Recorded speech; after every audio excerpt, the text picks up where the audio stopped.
Lamer Gamers, this is LamerTravis for the Lamer Gamers podcast. Rowdy 5000 will not be with us today, but he will be in another episode soon. Now, today we're going to answer the question you've all been wanting to know about Psychonauts 2. Is it lame? I'll give you my review of this mind-bending platformer plucked from the minds of Tim Schafer that was then showered with bucket loads of resources and money from Microsoft in hopes to make this game better than, well, what they started it out as. All this and more coming up on the Lamer Gamers podcast. Rowdy, cue the music!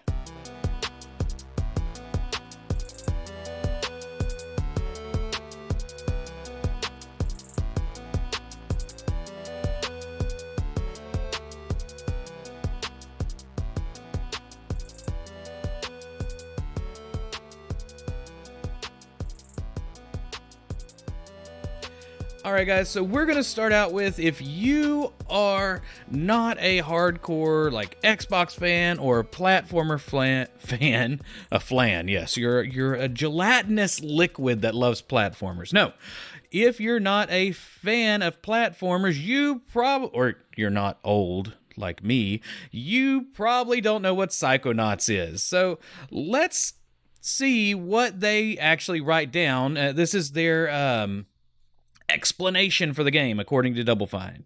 So I feel like we need some fancy music or something going on. Maybe I'll edit it in. All right. Rasputin Raz Aquato, trained acrobat and powerful young psychic, has realized his lifelong dream of joining the international psychic espionage organization known as the Psychonauts. But these psychic super spies are in trouble. Their leader hasn't been the same since he was rescued from a kidnapping. And what's worse, there's a mole hiding in headquarters. Combining quirky missions and mysterious conspiracies, Psychonauts 2 is a platform adventure game with a cinematic style and tons of customizable psychic powers. Psychonauts 2 serves up danger, excitement, and laughs in an equal measure as players guide Raz on a journey through the minds of friends and foes on a quest to defeat a murderous psychic villain. Experience an imaginative cinematic story that mixes humor and an intrigue, brought to you by the legendary game designer Tim Schafer.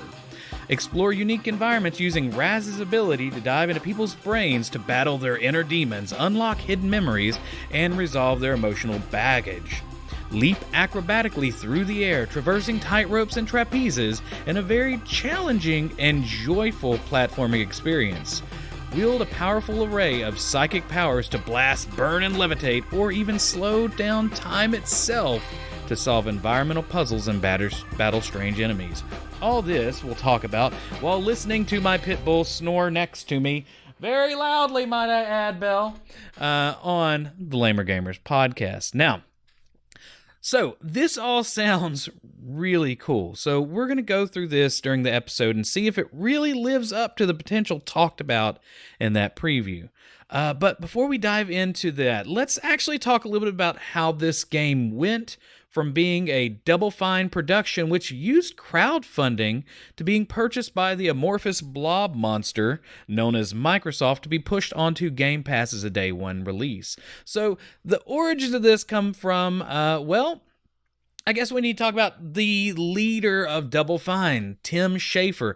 Why is this an important dude? So he's responsible for helping develop series like Monkey Island, Brutal Legends, the original Psychonauts. By the way, my wife is a huge fan of Monkey Island. It's a point-and-click adventure games. Now, he didn't start out, of course. You got to start from the bottom, right, and move on up. So he actually started out as a tester, and he worked for LucasArts as a scumlet. That's a lovely name. It sounds like a hostile work environment to me, but it's a hilarious name for a programmer that helped implement features and ideas proposed by the lead game devs within the LucasArts Scum engine. That's CUMM. Now, after playtesting for some time, he was asked to work on a project that would become the secret of Monkey Island, and he was actually responsible for a large portion of the dialogue. Now, a lot of this stuff you'll find on Wikipedia. That's kind of where I went to look for it, because I'm a lifer when it comes to Nintendo games. I didn't own an Xbox. My brother did. We never played Psychonauts 2, so this is kind of training me, telling me about this stuff too. So Schafer eventually went on to create the game Day of the Tentacle, Full Throttle, and Grim Fandango, and more before starting up Double Fine. That was all for LucasArts. Now, in about 2005, he helped develop Psychonauts. And that was back in the day when platformers were the thing, because this is a platform adventure game, right? And they were hip and cool, in case you youngsters didn't know about that. They weren't seen as something lame like they are nowadays, which is why we're asking, is it lame? Because, some platformers are lame. Like, they got pretty boring towards the end of it. I remember, you'd start and you'd have all these super fun, colorful games, but then they just got generic because everybody was doing that. Anyway, so in 2005, Psychonauts jumps up the first one, and it's good. It ends up winning Game of the Year award and became a cult classic. Now, I never played it back in 2005 because I didn't own an Xbox. A recent convert to the Game Pass Thosism. I don't know what you want to call it, but I'm a recent convert, so I didn't know about it. Now after Psychonauts, they actually had a couple more games that weren't quite as important. They didn't really reach that kind of cult classic. A game that will never be forgotten level. You had Brutal Legend, which was good. It featured voice acting from Jack Black and other awesome musicians like Lenny Kilmister, Ozzy Osbourne, and more, in which you see that connection, actually, because in Psychonauts 2, there's an entire music level that features a song from Jack Black himself that's really fun. So they kept making games. In 2012, after some other games, they basically were staying financially stable, but none of these games really had the same effect as Psychonauts 2. So they started, they wanted to do interesting and new things. They were a company that definitely wanted to try something different, and so they started looking into what was becoming popular at the time, Kickstarter. And so in 2012, they simply put, they were going to create a Double Fine adventure. Now, they went to Kickstarter in 2012 for this because platformers were seen as lame in 2012. The platformer bubble had busted, and you couldn't triple jump off of it anymore, unless you were Mario. If you were Mario, you're good. Everything else, though, went by the wayside. Now, so it did really well, though, because, people that were into platformers and they were kind of drowning in a very gray and brown sea of, shooting games at the time, they wanted something different. And so they raised $400,000. And this is, I'm going to read directly from Wikipedia. The game and accompanying documentary were projected to cost $400,000, but I read this wrong a second ago. Contributions exceeded that amount by more than 3 times in less than 24 hours, making it the first Kickstarter project to reach a $2 million figure, and it's the second most successful project on the website at that time.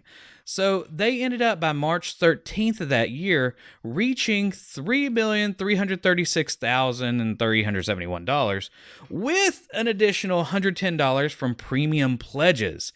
So this ended up becoming the game Broken Age. And I've seen the logo for this, but I've never actually played it. I didn't realize that.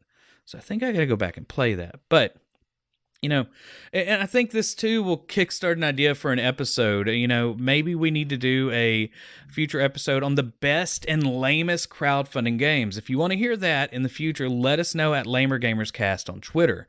And maybe that's something we can cobble together. But so after this happened, Schafer, saw how Kickstarter, how crowdfunding really worked. And so he moved on to help create the website Fig. And he used this to raise money for Psychonauts 2. And that was about $3.8 million. So you would think, since they're doing pretty well, we're getting funded really well, and they're releasing financially successful games, there's not a lot of, I guess, you would think there's not a lot of worry that, your company is going to go under if things are going good, but it's really not how video gaming companies work. But seeing all this success, you wouldn't think they'd need to be sprayed by that Microsoft branded Game Pass money hose, would they? Wrong. So we all heard that the amorphous blob monster, that's how I like to describe it if you're new to the podcast. It's an amorphous blob monster like the Thing that will eventually consume everything. They acquired them. So how did that happen? So there was an interview with Destructoid, and Tim Schafer, I'm going to read his words in here, because this is still, how did we get to Psychonauts 2? It's controversial because Microsoft came in and just started flaunting money, right?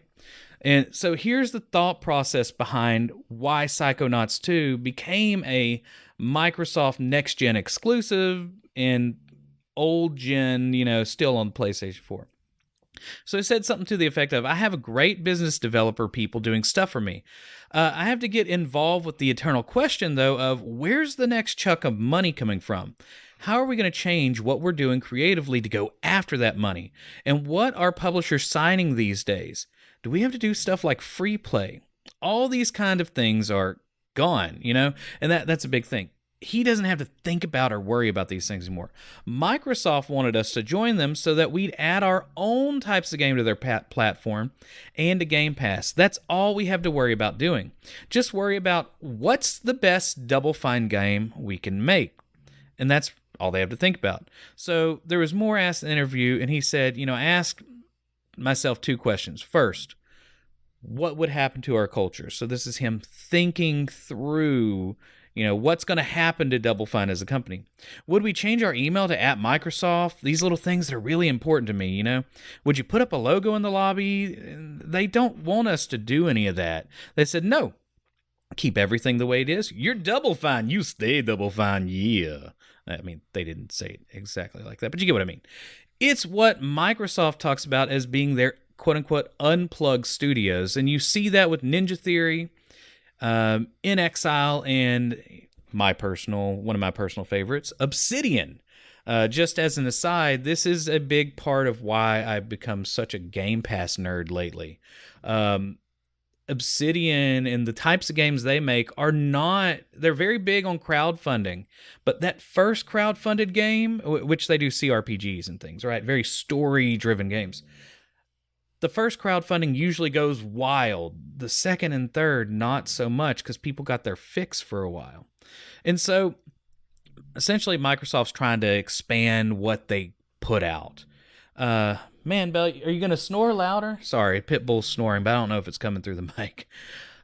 Anyway, so the head of Xbox Game Studios, Matt Booty, told him about, that they could see, they basically want a platformer to create a diverse group of creative studios creating content just for, Xbox. So also another thing he asked was, are we protected? He wanted to make sure that they just don't disappear overnight. And that's always a worry, but I feel like I take them for their word that they won't do this and that they're very serious about this. They seem to have a nice long-term strategy that I believe in about how to adapt to this new world of subscription models and all that. And, that is a concern. That is something that I worry about too. When you're dealing with a monopolistic thing, they do have a tendency to purchase other companies and slowly absorb them, and that's why I've called them the amorphous blob monster. But really, it hasn't become one thing. It's not like a congealed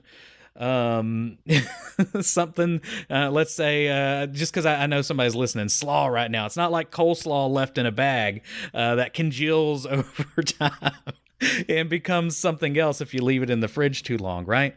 It's at this time, there's still distinct parts to all these companies. So we'll see, is that going to be how it is in 20 years? However, would they survive 20 years on their own? But that's neither here nor there. Anyway, so since that acquisition to Microsoft, the company has finally released Psychonauts 2 to a lot of acclaim and actually some really fantastic review scores. Now, it is sitting at an 87 out of 100 for, Metacritic scores. Now, when you look at the users, though, all I've seen is positive on this game. And we're not going to delve into any review bombs this episode. We'll do that if we, if we do a spoiler cast on this in the future. But there's a lot of people that don't like the fact that, one, it's Microsoft, right? That they feel like they have been duped out of their money because they paid for this game already on Fig. Also, it's not going to release the next gen version of it on PlayStation. There's a lot of angry people for that because this was sold as a multi-platform game, and it kind of is. I mean, it's on PC, it's on PlayStation 4, and it's on Xboxes, but it's not on PlayStation 5. And if you followed PlayStation, there's a pretty big divide between a game that is coded specifically for the PlayStation 4 and one that is the PlayStation 5. They don't have a lot of that backwards compatibility stuff built in like the Xbox.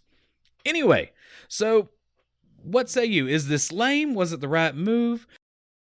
As a recent Xbox Game Pass convert, this is the kind of thing that actually makes me pay for that subscription every month. But let's go ahead and start breaking down the game and answering the ultimate question.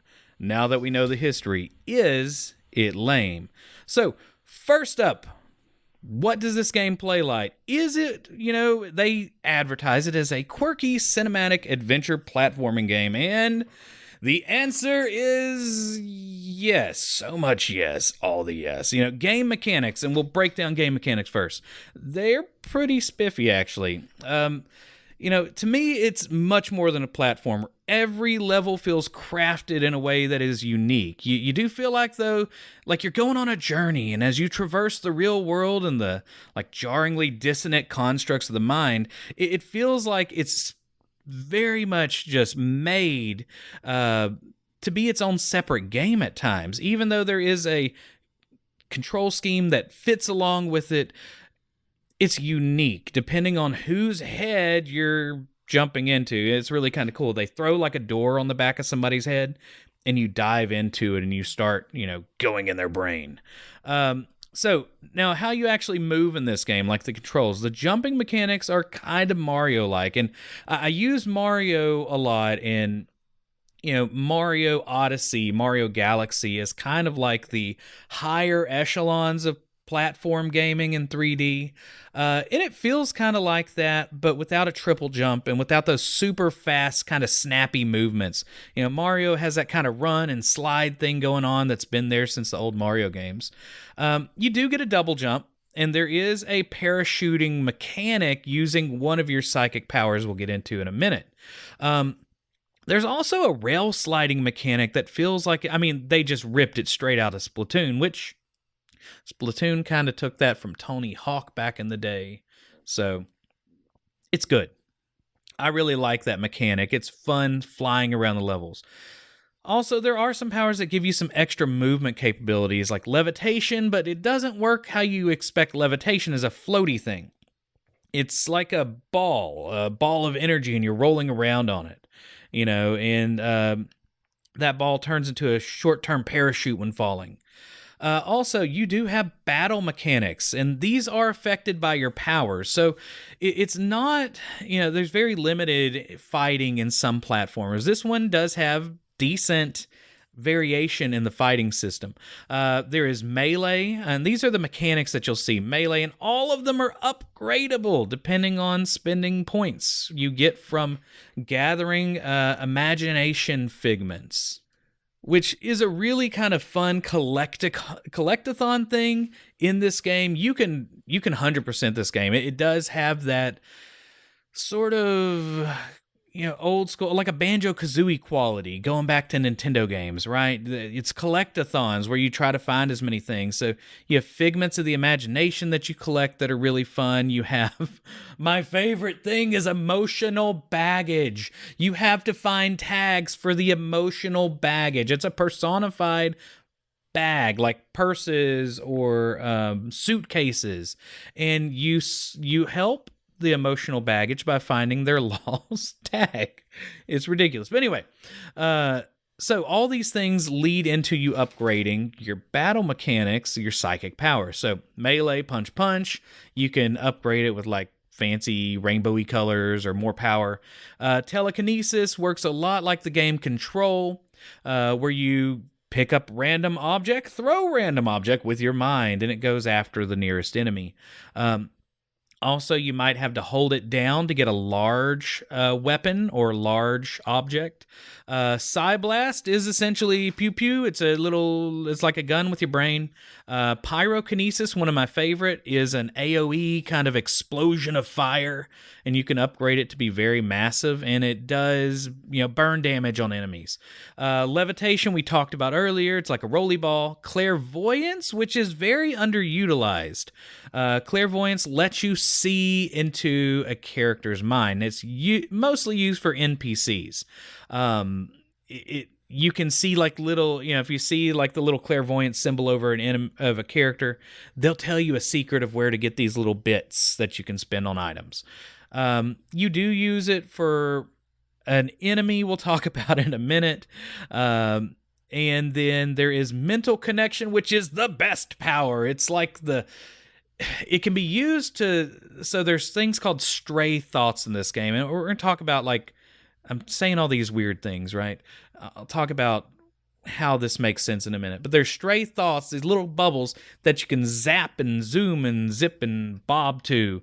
And then you can also use mental connection to grab an enemy and pull them towards you or freeze them. It's my favorite power. It's very useful in a lot of different ways. Now, this kind of connects to the enemies and how you fight them. So I'll get to that in a bit, but I wanted to explain the enemies, I really have to read the warning screen at the beginning of the game. So it gives you a mental health advisory before you start this game. And take a second to think about that while I sip some coffee, right? Mental health advisory. You don't expect that in a lot of games.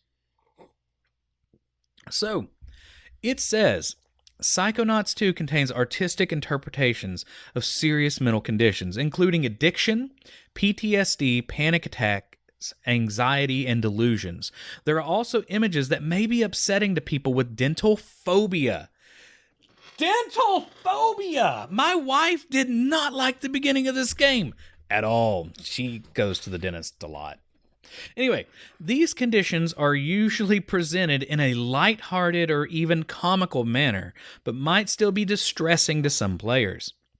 Ultimately, Psychonauts 2 is a game about empathy and healing. If you find yourself experiencing a negative reaction to this content, or if you need mental health resources, please visit takethis.org/mental-health-resources.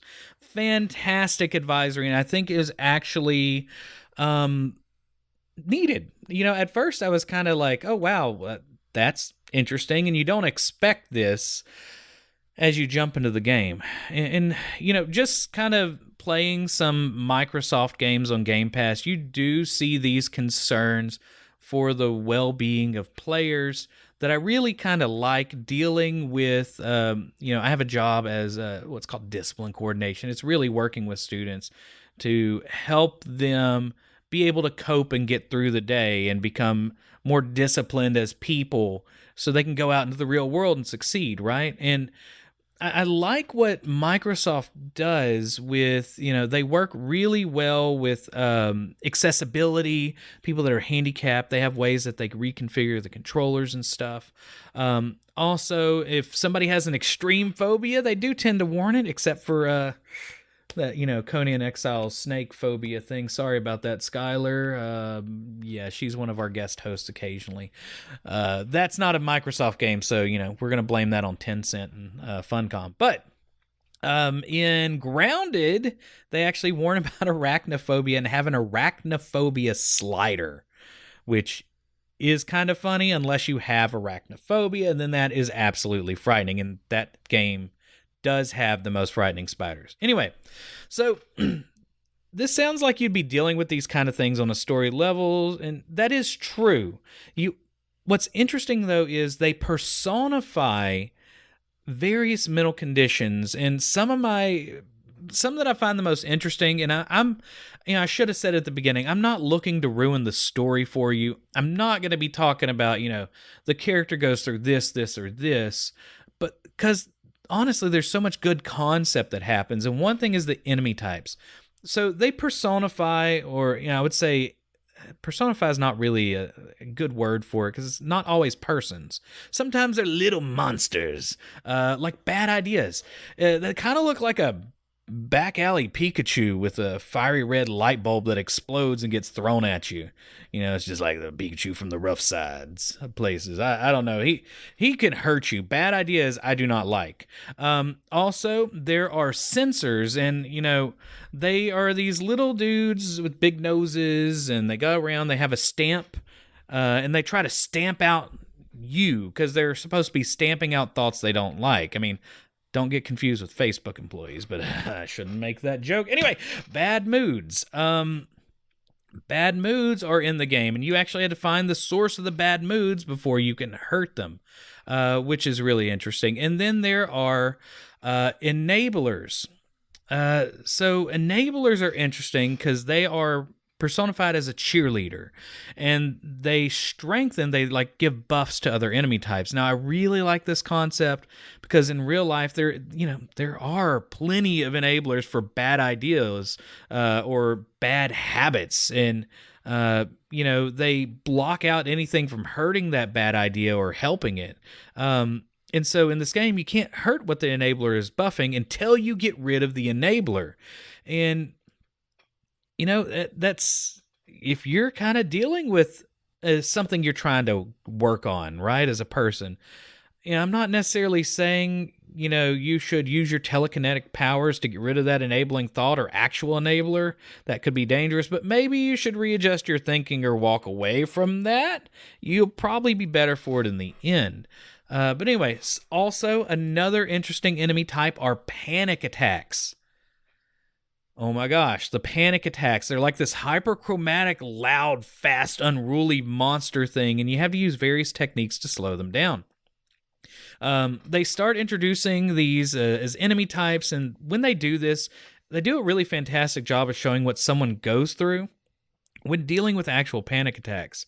In the real world, this is something that I deal with people, and sometimes, students, sometimes adults, and it's a frightening thing. A lot of people see them as something that is fake, and there is probably that happening in some aspects, but real panic attacks are very dangerous, especially if you're not working with them the right way.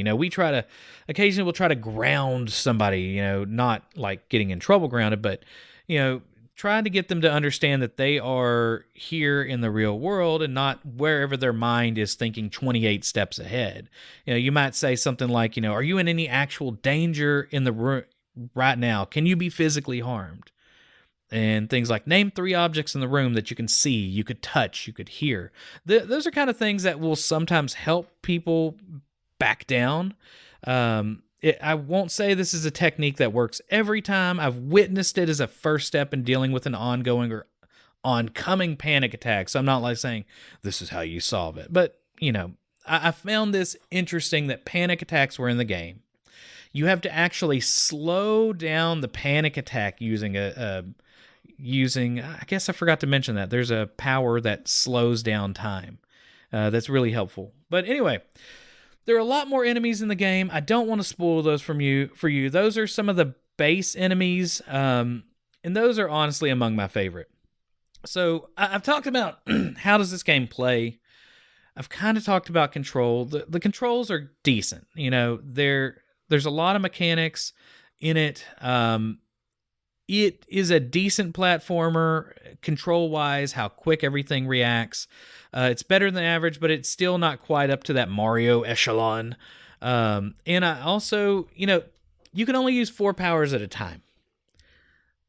I feel like there's got to be a way to do this a little bit easier than going to a separate screen to change your powers out. I get that they're trying to make you only work with a couple of things at a time, but it doesn't feel quite right for me. So that is it for game mechanics and controls. It's fun. It changes the game mechanics as you play in different levels too. I don't want to ruin a lot for it, but you will find yourself, jumping into side-scrolling and little mini games and stuff like that. It's a lot of fun. And you can replay the levels, right? Next up, graphics and presentation. Oh my goodness. Both of these are fan-freaking-tastic. I think this is where that Microsoft polish came into play. They say this is a cinema style game, and it very much is. The cinematographers, and they actually had people, if you watch the credits, I saw it showed only a couple names at first, and then there was 1.5 billion names, give or take a million or two, that did lighting specifically or did other things. So the lighting artists were specifically for levels, and it makes sense, because honestly... Uh-oh, guys, you know what time it is? It's time for a Nerd Alert!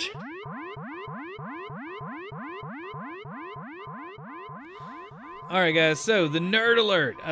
We got to talk a little bit about technical stuff here, okay? I gave you the Nerd Alert alarm. Here goes. So this game is an absolute visual feast for the eyes. If you are playing on the Xbox Series X, which I did, and it's HDR enabled, I can't think of a game that uses light in such interesting ways, whether it's neon lights, whether it is just how things reflect off of other objects, the textures, anything. You can actually see light going through some of the textures and refracting and stuff. It actually looks next gen just from the lighting. The models are still in the kind of next gen. They're still kind of the last gen era, but the lighting is something just fantastic. And you get that really high light fidelity on the Series X and Series S. I don't believe it's the same on the PlayStation or the regular Xbox Ones. And I gotta say this, if there's not a lot of TVs that can do it, and I turned into a huge nerd, right? I went out and got a LG CX, which is not the newest TV.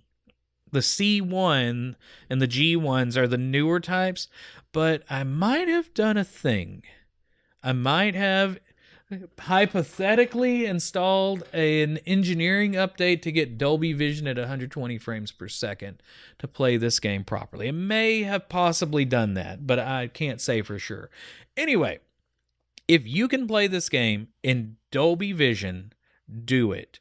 This game does not work with HGig. If you're trying to set HGig up, it's not going to work. You actually have to lower the brightness. The gamma is too high. There's a brightness slider in the game. By the way, I did tell y'all this is Nerd Alert, right? The gamma slider is not good. There are issues there. On Dolby Vision, it fixes a lot of that with caveats. Now, if you're playing on a newer TV like a OLED, you're probably running VRR, and VRR has issues with making everything a little too bright when the frame rates change up too much. It's dealing with, basically the electrons are overcharged, the pixels are overcharged. So if you are running on a CX or a C1, in one of those newer LG models, I can tell you because I own one, and this is based off of the YouTuber Amok for All, AMOK for ALL. It's like a German YouTuber that works specifically on LG CXs. Put the fine-tuned dark areas to -25 if you're running VRR. Now, I started playing this game at 60 frames per second at 4K. It is beautiful, right?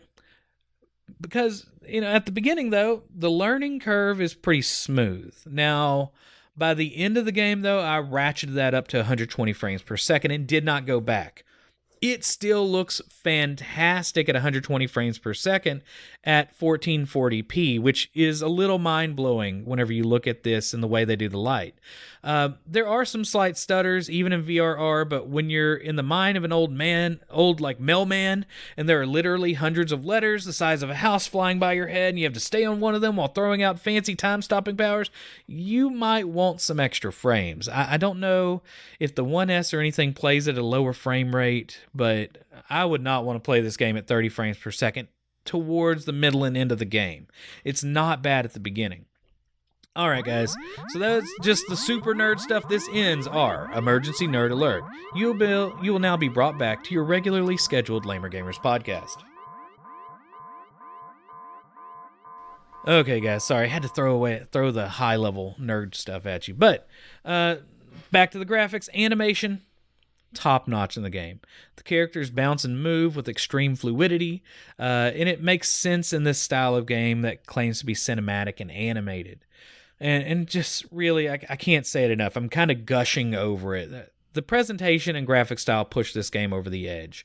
It doesn't use ray trace lighting that I know of. They did a lot of work specifically baking the lights in. So you really don't need it.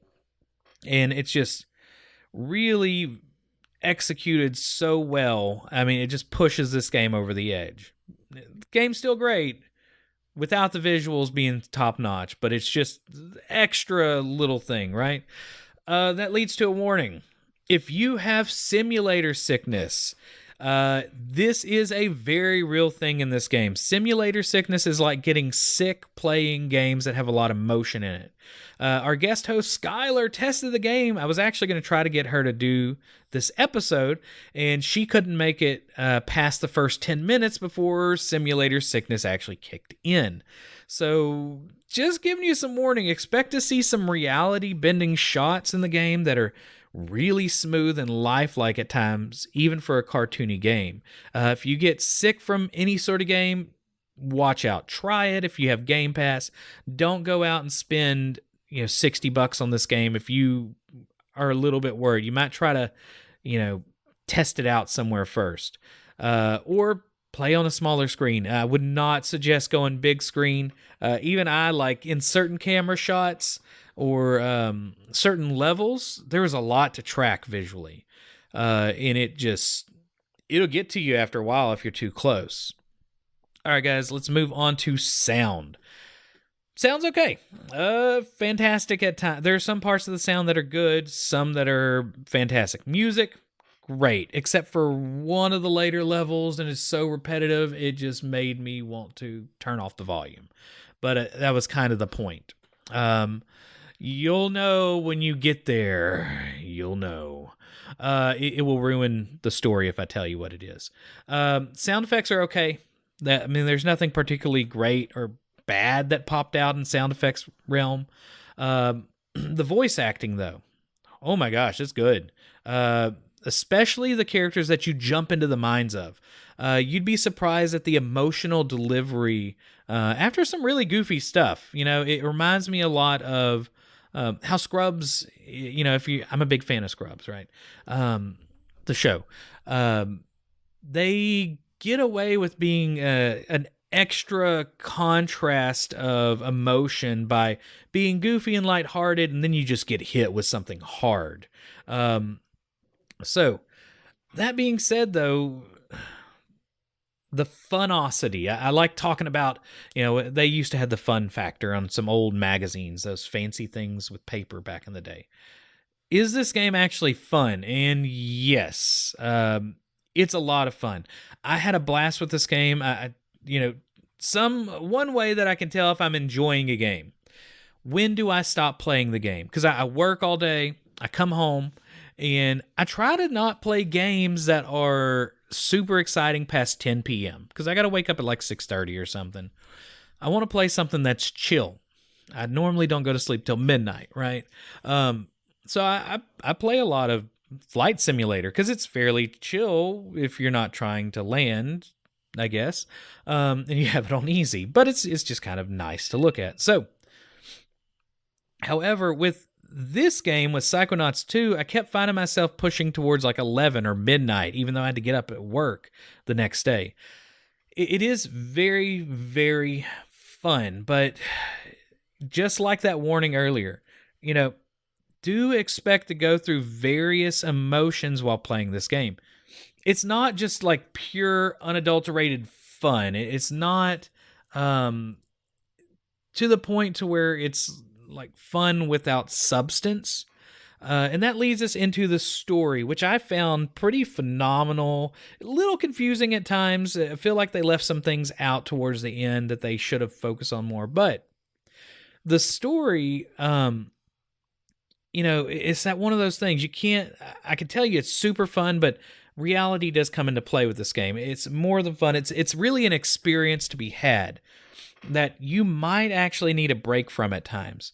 And that's not necessarily, you might just, maybe something strikes a chord with you personally, or maybe you're thinking about the philosophy at play. I know at one part they go into the concepts of archetypes in our personality. So, how you act whenever you are at work versus how you are with your friends since junior high, versus how you are, with your kids. There's different ways you are, essentially, and it goes into the kind of that combination of, which one of them are you really? And that's something I deal with a lot as somebody that works a lot. I almost feel like I lose part of myself at work. And I've just been an autopilot because I have to follow along those lines of that archetype. So, interesting stuff is going on. You might need a little time to play, take a break for a day, and then come back to it. It's not a game that I would suggest flying through, because I know some people could speed run this thing pretty quick. Also, there's the concepts of catharsis that, it's an experience, right? Yeah, you're probably going to go through some catharsis in some form, or the characters are dealing with catharsis, which, if you don't know what that means, it's the process of releasing and thereby providing relief from strong repressed emotions. Like I said, I went through this game. I found myself relating to the internal thought processes of many characters. I really enjoyed and understood how enemies were personified versions of thought processes. Even though the story starts out simple, it's really not a simple game. It's deceptively simple. You go in expecting like a lighthearted journey and just be waylaid by sometimes a literal well of emotion. There's a well that will show up occasionally, and it's fantastic. You also go through the journey helping others piece back their past and make up for previous wrongs they did. And I don't want to spoil the story. So if you're interested in a spoiler cast where we go into some of this stuff, maybe we'll be our top brains. Let us know at LamerGamersCast on Twitter. And hey, feel free to bug at Rowdy5000 on Twitter until he finishes the game so we can actually record that, right? Anyway, so, with all this story stuff, it's a sequel, right? Do you need to play the original? No. I don't think so. I only played the game a little bit, but if you have it on Game Pass, go back and play the original if you want. It's really not necessary. The game does a good job of explaining what happened in the past game. It's like 3 days later in the story, technically. You really don't.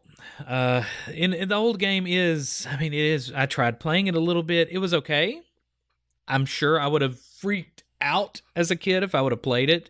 Like, it's got a lot of those old school platforming problems, but it's still a good game. It's still probably worth playing.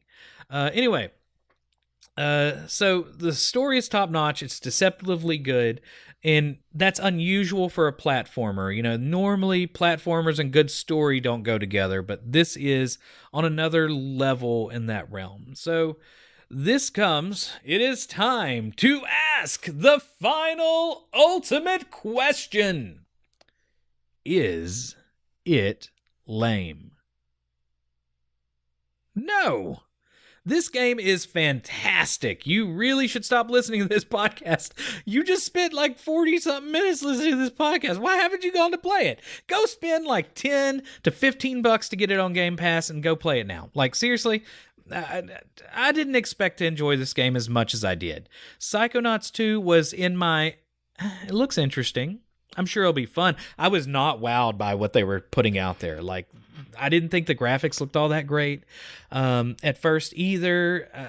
This is one of those things that you have to experience it to really appreciate it. And it is in my contender for Game of the Year at this point, which I did not expect. I was looking at games like The Ascent, and I was looking at just other things this year that were coming out, and this one really surprised me, and just fantastic. And, after playing The Ascent and running into some bugs, I'm pretty glad that this came out and was just so good. And, keep in mind, though, this is my opinion. My background is someone who grew up on platformers. I'm one of those weirdos that like Donkey Kong 64, and not just for the rap, right? I like platformers. I got tired of them. One that I'm not a huge fan of is like Yooka-Laylee, which everybody really dug. But I found this better than Yooka-Laylee because the story and all the other aspects of it. So, should you play this game? Yeah, go play it. It's great. It's fantastic. Stop listening to the podcast. Turn it off right now. There's still some podcasts left, but maybe like go download it while you're listening to the podcast. Maybe that's how that should work. Anyway, so my thought is, the first Psychonauts, it was a game that is seen as a masterpiece. And how will people look back on this game? I think this is also going to be considered a masterpiece, maybe even better than the first one. There's a lot of interesting stuff going on in this game that I think will stand the test of time, and it's really surprising for a platformer. So, I mean, that's it. I'm trying to think of what else I can say without spoiling things for you. I want to spoil things so bad. I want somebody to talk to about this game.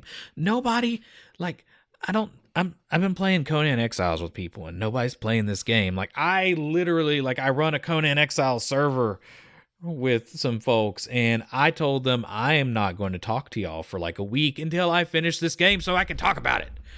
And I need some people to talk with us about. So let us know on Labor Gamers Cast what you think. And, that's it for today. Thank you for checking out this episode of Is It Lame? Psychonauts 2 review.